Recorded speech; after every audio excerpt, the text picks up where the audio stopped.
Sigurd Fafner's Bane. Scandinavian Saga, Book 1. Volsunda's Saga. Author L.T. Einarsson. Chapter 1. The Death of King Volsung. Volsung was grandson of Siggi, who was said to be a grandson of Odin. Volsung was the king of Hunaland.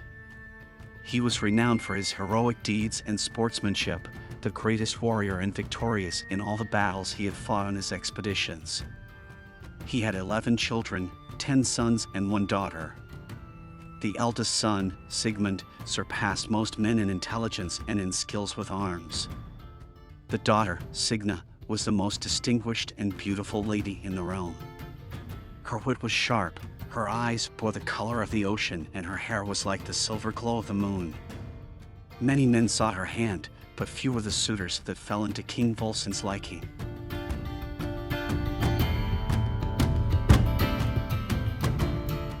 At this time, a powerful king named Sigurd ruled in Gotaland. He asked for Signa's hand in marriage, and she was promised to him, as his wealth and might was great.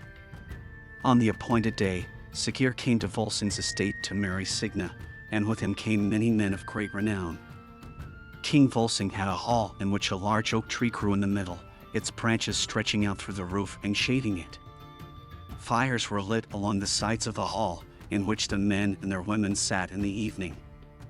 Uninvited, an unknown man entered the hall. He wore a multicolored cloak, linen trousers tightly tied around his legs, and a large hat on his head. His stature was tall and his appearance old. Also, he was one-eyed, and on each of his shoulders, black ravens, scowling the crowd. In his right hand he held a sword, and in his left, he held a great wooden staff.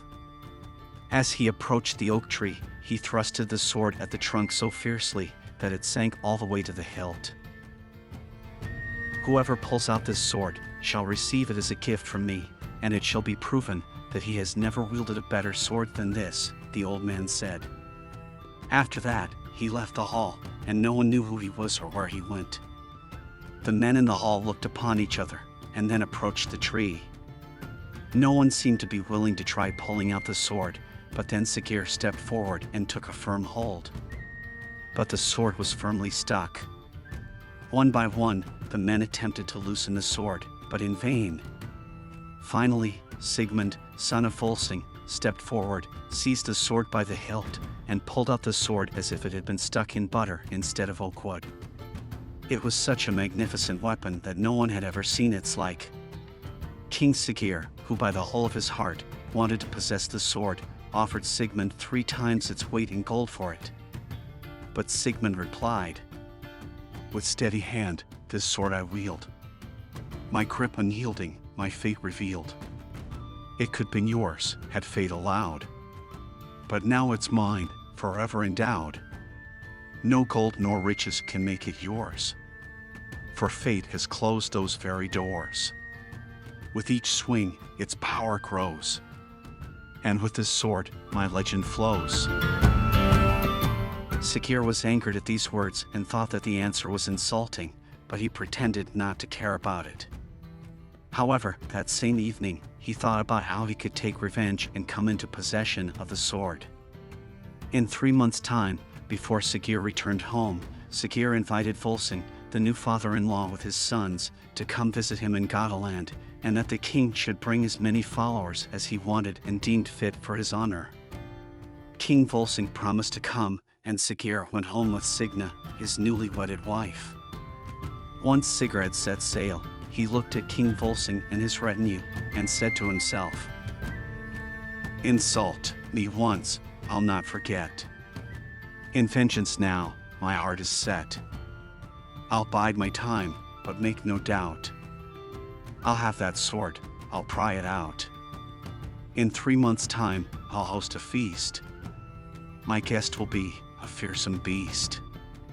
My father-in-law, the king of old, will come with warriors, brave and bold. I'll show them all my power and might, and in the end, I will win the fight. That sword will be forever mine, and Volsung's fate I will define."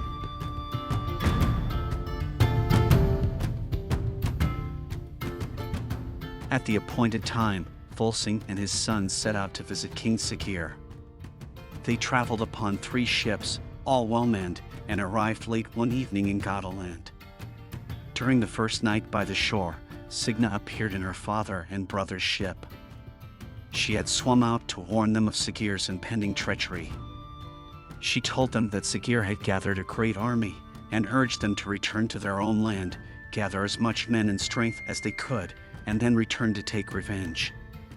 But King Volsung said he would not break the promise he had given in his youth, which was never to flee from either fire or iron.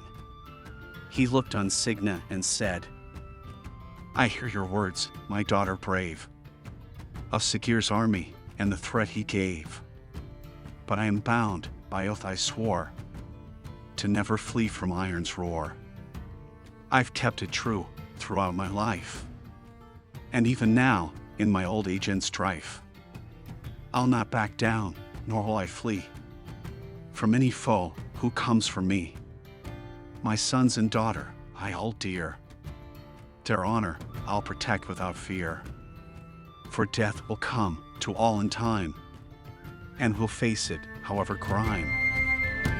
At this, Signa started crying and answered, "Hear my worries, father dear. I think my fear makes me despair. Sigurd's army is strong and fed. His men's courage won't be easily led. They've had time to prepare and rest. You've rowed hard and done your best. Your men is tired from rowing in toil, and they will perish in the coming turmoil." As soon as it was dawn, King Volsung ordered his men to go ashore and prepare for battle. They did not have to wait long before Sigurd attacked them with his entire army. A ferocious battle broke out. 8 times King Volsung and his sons broke through Sigurd's ranks, cutting on both sides, but the 9th time Volsung fell in the midst of his people and all his men with him. Volsung's sons were taken prisoners and killed on the shore, all except for Sigmund, who was saved by Signa's cunning. She had been hidden beside the battlefield, and when her father fell, she had convinced Sigmund to let her cover him in animal blood, so that Sigurd's men would think that he had perished. Sigurd was very angry that the sword he desired had not been found. But since their victory was great, they feasted in his hall that evening. King Sigurd looked upon his men and said, "Though the sword I sought was not found, our victory tonight shook the ground. We shall feast and drink to our fame, and with Volsung defeated, we have no shame."